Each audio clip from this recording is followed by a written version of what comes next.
என்று அல்லாஹ் ஏன் ஞாபகப்படுத்துறான் தெரியுமா? மனிதனுக்கு ஒன்று பழகிட்டா மறந்துடுவான். மனிதனுக்கு ஒன்று பழகிவிட்டால் மறந்து விடுவான். வாழ்க்கையில நிறைய உதாரணங்கள் சொல்லலாம். அதாவது கிரவுண்ட் ஃப்ளோருக்கு வந்து போட்டு கதவு மூடினாலும் சந்தேகப்பட்டு திருப்பி போன எத்தனை பேர் இருப்பாங்களே? நிறைய பேர் இருப்போம். ஏன் தெரியுமா? வளமையாக பூட்டிட்டு வரதுனால பூட்டினதா இல்லைன்னு என்ன செஞ்சிடும், நம்மளுக்கு மறந்துடும். தொழுகையில எத்தனையோ பேர் ருக்குக்கு போனவரும் சூரத்துல் ஃபாத்திஹா ஓதினோமா இல்லையான்னு சந்தேகப்பட்டவங்க இருக்கிறாங்க. ஏன்? வளமையா சூரத்துல் ஃபாத்திஹா ஓதுவதனால நம்ம சூரத்துல் ஃபாத்திஹா ஓதினோமா இல்லையான்னு என்ன செஞ்சிடும், மறந்துடும். எது வளமையோ அது செஞ்சமான்னு என்ன செஞ்சிடும், மறந்து விடும். எது பழகிட்டோ அது இருக்காண்டே என்னது எங்களுக்கு ஞாபகம் வராது. அது ஒரு அம்சமாக எங்களுக்கு என்ன செய்யாது, ஞாபகம் வராது. அப்படிப்பட்டதுல ஒன்றுதான் அல்லாஹ் தஆலா ஞாபகப்படுத்துகிறான், யோசிக்க சொல்கிறான். நீங்கள் இறக்குகின்றீர்களா, நாம் இறக்குகிறோமா? நீங்கள் இறக்குகின்றீர்களா, நாம் இறக்குகின்றோமா என்று அல்லாஹ் தஆலா கேட்கிறான். அல்லாஹ் தஆலா ஏன் உணர்த்துகிறான் என்று சொன்னால், தண்ணீருடைய முழுமையான கண்ட்ரோலும் யாருடைய கையில இருக்கிறது, இறைவனது கையிலே இருக்கிறது.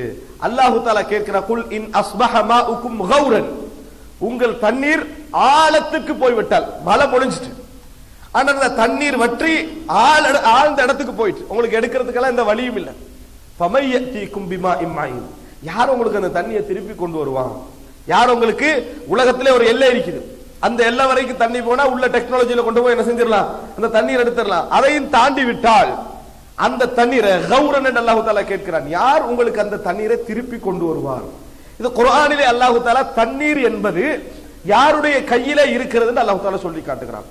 ஏன் இந்த உலகத்துடைய தண்ணீர் பற்றிய ஆய்வுகளுக்கும் இஸ்லாம் சொல்லக்கூடிய விஷயத்துக்கு ஒரு சின்ன வித்தியாசம் இருக்கிறது. உலகம் பிரச்சனையை பற்றி மட்டும் பேசுகிறது, இஸ்லாம் இந்த தண்ணீரை உங்களுக்கு தந்தவனையும் சேர்த்து பேசுகிறது. இஸ்லாம் இந்த தண்ணீரை உங்களுக்கு தந்தவன் யார், இந்த குறைபாட்டுக்கான காரணம் என்பது அவனுக்கும் உங்களுக்கும் இடையிலான மோசமான அந்த தொடர்பு தான் என்று எங்களுக்கு குர்ஆனும் சுன்னாவும் என்ன செய்கிறது, சொல்லுவதை நாங்கள் பார்க்கிறோம். அன்புள்ள சகோதரர்களே, அல்லாஹ் தஆலா இரண்டு விஷயங்கள் சொல்கிறான். ஒன்று யார் இறக்கி வைத்தேன்னு கேட்கிறான், இன்னொன்று தண்ணீர் ஆழத்துக்கு போய்விட்டால் உங்களால் யாரால் கொண்டு வர முடியும் அல்லாஹ் தஆலா கேட்கிறான். இது நீங்க என்ன முறையில் புரிந்து கொள்ள வேண்டும் என்று சொன்னால், முழுமையாக தண்ணீர் ஆழத்துக்கு போய்விட்டால் இந்த உலகத்திலே யாரும் எவரும் இல்லை அதை திருப்பி கொண்டு வருவதற்கு என்று அல்லாஹ் தஆலா சொல்வதற்கு அர்த்தம் என்ன தெரியுமா? மனிதனுடைய ஆற்றல் அவனது எல்லைகளுக்கு உட்பட்டதுதான். அந்த எல்லைகளை தாண்டி விட்டால் மனிதனால் அதற்கு அடுத்த அப்பால் எதுவும் செய்ய முடியாது. அங்கலாய்க்க முடியும், கவலைப்பட முடியும், பிரச்சனைப்பட்டுக் கொள்ள முடியும். இன்னும் சொல்ல போனால் அநியாயங்களும் அத்துமீறல்களும் நடக்கும். எதற்காக வேண்டி இந்த தண்ணீருக்காக வேண்டி நடக்கும் என்பதை புரிந்து கொள்ள வேண்டும். அன்புள்ள சகோதரர்களை, ரசூலுல்லாஹி ஸல்லல்லாஹு அலைஹி வஸல்லம் சொன்னார்கள், எதிர்காலம் வருகின்ற பொழுது தண்ணீர் குறையும். எதிர்காலம் வருகின்ற பொழுது தண்ணீர் குறையும். அதனுடைய எஞ்சிய பகுதியை நீங்கள் சிரியாவில் காண்பீர்கள் என்று ரசூலுல்லாஹி ஸல்லல்லாஹு அலைஹி வஸல்லம் அவர்கள் சொன்னார்கள். எப்படி தண்ணீர் குறைந்து கொண்டே போகும், தண்ணீருடைய அதிகத்தன்மை எங்கே இருக்கும், சிரியாவிலே நீங்கள் காண்பீர்கள் என்று ரசூலுல்லாஹி ஸல்லல்லாஹு அலைஹி வஸல்லம் அவர்கள் சொன்னார்கள். அப்படி என்று சொன்னால், அன்புள்ள சகோதரர்களே, எதிர்காலத்திலே இந்த உலகம் முழுதும் மத்திய கிழக்கை நோக்கித்தான் வர இருக்கிறது என்பதற்கு பல செய்திகளை என்ன செய்கிறது, குர்ஆனும் சுன்னாவும் எங்களுக்கு சொல்லிக் கொண்டிருக்கிறது. எல்லா விஷயத்திலும் பெட்ரோலியத்துக்கு இங்க ஓடி வர வேண்டி வரும், தங்கத்துக்கு இங்க ஓடி வர வேண்டி வரும், தண்ணீருக்கு இங்கே ஓடி வர வேண்டி வரும். என்ன காரணம்? அல்லாஹு தஆலா இதை பாலைவனமான பூமியாக வைத்திருந்தார். எப்பயும் இறைவனது அருள் நீதியாக இருக்கும். உலகத்தின் ஆரம்பத்துக்கு உலகத்துடைய ஏனைய பகுதிகள் எல்லாம் செல்வாக்கு இருந்தது, வளமாக இருந்தது. கடைசிக்கு பாலைவனத்துக்கு இறைவன் என்ன செய்கிறான், அந்த செல்வாக்கையும் அந்த வளத்தையும் என்ன செய்கிறான், கொடுக்கிறான் என்பதை நான் இறைவனுடைய இந்த பகிர்தலில் உள்ள நீதியை நாம் என்ன செய்கிறோம், புரிந்து கொள்கிறோம். ரசூலுல்லாஹி ஸல்லல்லாஹு அலைஹி வஸல்லம் தண்ணீர் குறையும், மிக முக்கியமான செய்தி, மறுமை நாள் நெருங்குகின்ற பொழுது தண்ணீர் குறையும். ஃபஸதஜிது பகாயா, நீங்க அதனுடைய எஞ்சிய தன்மை எங்க காணலாம், ஃபிஷாம், சிரியாவிலே காணலாம் என ரசூலுல்லாஹி ஸல்லல்லாஹு அலைஹி வஸல்லம் அவர்கள் சொன்னார்கள் என்ற செய்தியை நாம் பார்க்கிறோம். அன்புள்ள சகோதரர்களே, அல்லாஹ் தஆலா குர்ஆனிலே வஃபிஸ் ஸமாஇ ரிஸ்குக்கும் வமா துஅதுன், நீங்கள் அதாவது உங்களது ரிஸ்கும் உங்களுக்கு அளிக்கப்படுகின்ற வாக்கும் வானத்திலே தான் இருக்கிறது என்று சொல்கிறார். வஃபிஸ் ஸமாஇ ரிஸ்குக்கும் வமா துஅதுன், நீங்கள் அளிக்கப்படுகின்ற வாக்கு உங்களது ரிஸ்கு வானத்திலே இருக்கிறது. அப்படின்னு அர்த்தம் என்ன? இந்த உலகம் ஒட்டுமொத்தமாக சேர்ந்து உணவை சேமித்தாலும் கூட எத்தனை வருஷத்துக்கு மிஞ்சி போனா சேமிக்கலாம்? யூசுப் அலைஹிஸ்ஸலாத்துடைய விளக்கம் என்ற அடிப்படையில் எடுத்தோம்னா ஒரு 7 வருஷத்துக்கு என்ன செய்யலாம், இந்த உணவை சேமிக்கலாம். நவீன முறைகள் எல்லாம் பயன்படுத்தி ஒரு 10 வருஷம் வைங்க, 10 வருடம் 20 வருடம் என்று வைத்துக் கொண்டாலும் ஒரு 20 வருடங்களுக்கு நாம உலகமே தங்களது உணவை சேமித்துக் கொண்டால், மழை பொழியவில்லை என்றால் தொடர்ந்து 20 வருடத்துக்கு மழை பொழியல, 20 வருடங்களுக்கு உணவை சேமித்துக் கொண்டாச்சு. 20 வருடம் முடிந்த பின்னால உலகத்தில் எவனால இந்த உலகத்தில் தாவரங்களை முளைப்பிக்க முடியும், நிலத்தை ஈரலிப்பு செய்ய முடியும், நிலத்திலிருந்து மனிதனுக்கு தேவையான உணவுகளை கொண்டு வர முடியாது. மழை பொழிந்து ஆக வேண்டும். அல்லாஹ்வுடைய அற்புதம் என்னவென்று சொன்னால், ஒவ்வொரு சமுதாயத்திலே நாங்கள் பார்க்கிறோம், கிழக்கு மேற்கு என்ற அடிப்படையில் கிழக்குல மழை பொழியும், அதே நேரத்தில் மேற்குல மழை பொழியாது. ஏனென்றா இரண்டு பேருடைய பிரார்த்தனையும் என்ன, நான் இங்க உப்பு செய்யறேன், உப்பு வளரணும், உப்பு அதான் உப்பு விளைச்சல் தரணும்னா என்ன செய்யணும், மழை பொழியக்கூடாது. அப்பதான் என்ன செய்யும், உப்பு விளைச்சல் தரும். அதே நேரத்தில் என்ன செய்யும், கிழக்குல மழை பொழியணும். ஏன், அப்பதான் விதை தூவிக்கிறான். அது ஈரலிப்பாக இருந்தால் தான் என்ன செய்யும், விவசாயம் முளைக்கும். இந்த ரெண்டை ஒரு நேரம் இறைவன் என்ன செய்கிறார், நிர்வாகம் செய்வதை நாம் என்ன செய்கிறோம், பார்க்கிறோம். மாறி நடந்தது என்று சொன்னால் எல்லாமே என்ன செஞ்சிடும், தலைகீழாக நடந்து விடும். அதனாலதான் அல்லாஹு தஆலா சொல்லி காட்டுகிறான், வமா நுனஸ்ஸிலுஹு இல்லா பிகதரின் மஅலூம். நாங்கள் ஒரு குறிப்பிட்ட அளவில் தான் அவைகளை இறக்கி வைக்கிறோம், அவைகளை அந்த ரிஸ்கை நாம் இறக்கி வைக்கிறோம் என்று அல்லாஹு தஆலா என்ன செய்கிறான், சொல்லி காட்டுகிறான். அன்புள்ள சகோதரர்களை, இந்த உலகத்துடைய நிர்வாகம் என்பது இறைவன் அற்புதமாக செய்து கொண்டிருக்கிறான், வித்தியாசமாக நடந்து கொண்டிருக்கிறது. நாங்கள் யோசித்து நன்றி செலுத்துவது மட்டும்தான் எங்களது கடமை. ஆனால் அதை பற்றி யோசிக்கிறோமா என்று கேட்டால் இல்லை.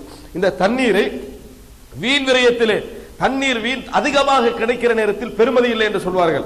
அது மாதிரி தண்ணீரை எந்த அளவுக்கு நாம் வீண் விரயம் செய்கிறோம் என்று சொன்னால், மனிதனிடத்தில் இயல்புல ஒன்று இருக்குது, நான் மட்டும் இப்படி தூக்கி போறதுனால என்ன நடக்க போகுது, நான் மட்டும் ஒரு பொட்டில் தண்ணீரை குடிச்சிட்டு முக்காவாசி தூக்கி போறதுனால உலக உணவு தண்ணீர் பிரச்சனையா வந்துட போகுது அப்படி நினைக்கிறான். இப்படி எல்லாரும் நினைக்கிறான். இப்படி என்ன செய்யறான், தனது திருத்தம் தான் இந்த உலகத்துடைய திருத்தம் என்கின்ற அந்த கான்செப்டை இன்னும் யாரும் என்ன செய்யல, ஏற்றுக்கொள்ளவில்லை. அதை ஒருவர் ஏற்றுக்கொண்டு விட்டார்.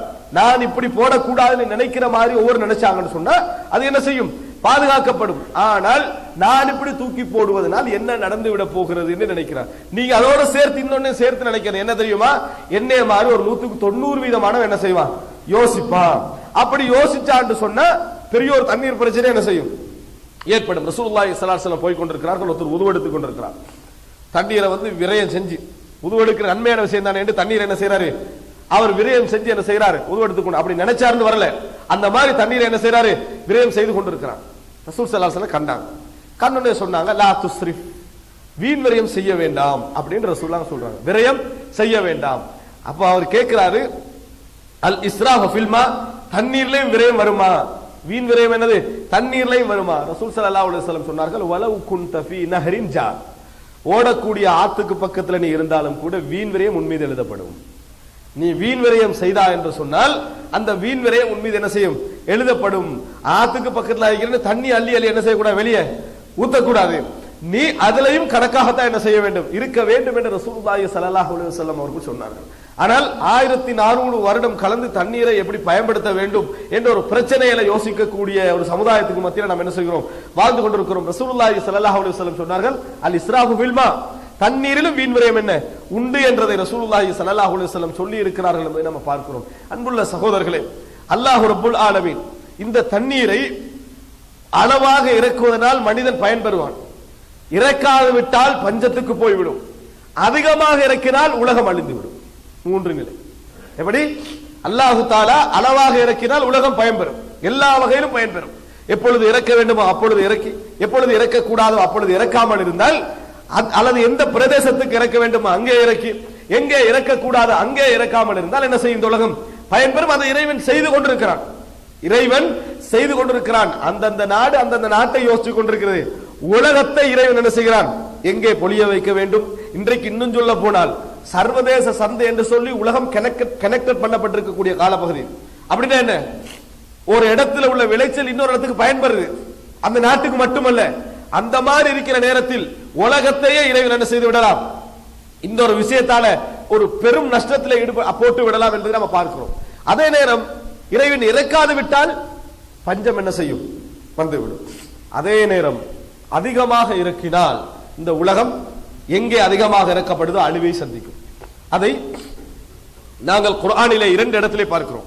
அல்லாஹு தஆலா முதல் சமுதாயத்தை எதனால் அழித்தான், தண்ணீரை கொண்டு அல்லாஹு தஆலா என்ன செய்தான், அழித்தான்.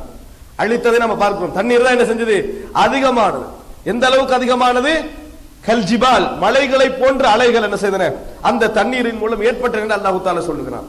இன்னொரு சமுதாயத்தை அல்லாஹு தஆலா சொல்லுகின்ற பொழுது சைலல் அரிப், அதாவது மோசமான ஒரு வெள்ளத்தை கொண்டு அல்லாஹு தஆலா என்ன செய்தான், அழித்தான். யாரை, சபகு பிரதேசத்தை. சபா பிரதேசத்தை அல்லாஹு தஆலா மோசமான வெள்ளத்தை கொண்டு அழித்ததாக அல்லாஹு தஆலா என்ன செய்கிறான், சொல்லி காட்டுகிறான். எனவே அன்புள்ள சகோதரர்களே, அதிகமாக இறக்கிவிட்டால் நாம் இன்றைக்கும் இந்த உலகத்திலே பார்க்கிறோம், ஃபைதானாத் வெள்ளங்கள் மூலம் பாதிக்கப்படக்கூடிய ஒரு சூழ்நிலை அண்மையில் என்ன செய்து நம்ம பார்த்தோம்.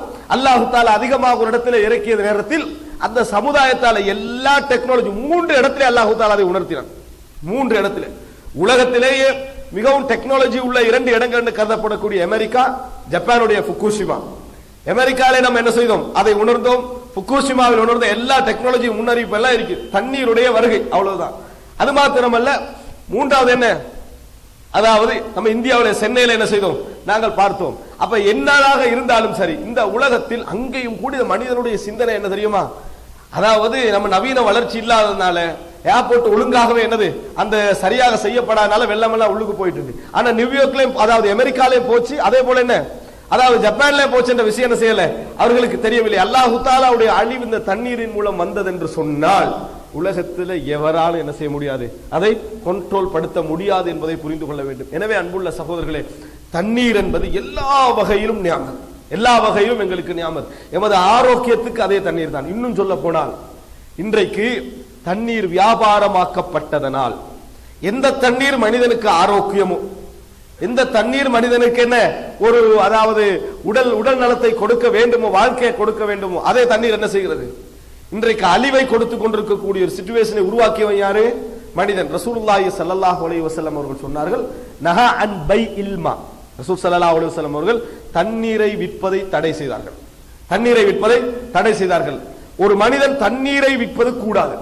என்ன செய்யலாம், அவன் முயற்சி எடுத்து கொண்டு போய் ஒரு வாளி தண்ணீர் ஒத்தனும் கொண்டு போய் கொடுக்கிறானா, அந்த முயற்சிக்கு அவன் என்ன செய்யலாம், கூலி வாங்கலாம். இன்றைக்கு நம்ம பொட்டில் வாங்குறதெல்லாம் தண்ணீருக்குரிய விலை அல்ல, தண்ணீருக்குரிய விலை அல்ல, அது விலை மதிக்க முடியாதது. எதை வாங்குறோம், அந்த பொட்டிலுக்குரிய விலை, அவன் எடுத்த முயற்சி, அதை என்ன அதுக்குள்ள கொண்டு வரதுக்கு எடுத்த முயற்சி, உங்களுக்கு கொண்டு வந்து மார்க்கெட் பண்றதுக்கு எடுத்த முயற்சி, இவைகளுக்கு தான் அவன் என்ன செய்யணும், கூலி வாங்கணுமே தவிர 1 லிட்டருக்கு இவ்வளவு 2 லிட்டருக்கு இவ்வளவு கூலி வாங்க கூடாது. அதனுடைய பொட்லுக்கு என்ன செய்யலாம், அவன் கூலி வாங்கலாம், அந்த முயற்சிக்கு என்ன செய்யலாம், கூலி வாங்கலாம். ரசூலுல்லாஹி ஸல்லல்லாஹு அலைஹி வஸல்லம் அவர்கள் தண்ணீர் எஞ்சிதொத்திருக்கு, எஞ்சிய தண்ணீரை விற்க வேண்டாம் என்றும் ரசூலுல்லாஹி ஸல்லல்லாஹு அலைஹி வஸல்லம் நஹா அன் பைஇ ஃபத்லில் மா, எஞ்சிய தண்ணீரை என்ன செய்ய வேண்டாம், விற்க வேண்டாம் என்று ரசூலுல்லாஹி ஸல்லல்லாஹு அலைஹி வஸல்லம் அவர்கள் தடை செய்தார்கள் என்ற செய்தியை நாம் என்ன செய்கிறோம், பார்க்கிறோம். எனவே அன்புள்ள சகோதரர்களே, தண்ணீர் என்பது இறைவன் எங்களுக்கு இயல்பாக தந்த ஒரு மிகப்பெரிய நியமத். அல்லாஹு தஆலா இந்த நியமத்தை ஆழ்மனதால் உணர்ந்து இறைவனுக்கு நன்றி செலுத்துவதோடு நிறுத்தாமல் அதனது வீண்விரயத்தை பற்றியும் நாம் அடிக்கடி சிந்தித்து அதை முறையாக பயன்படுத்தக்கூடிய மக்களாக எம் அனைவரையும் ஆக்கி அருள் புரிவானார்.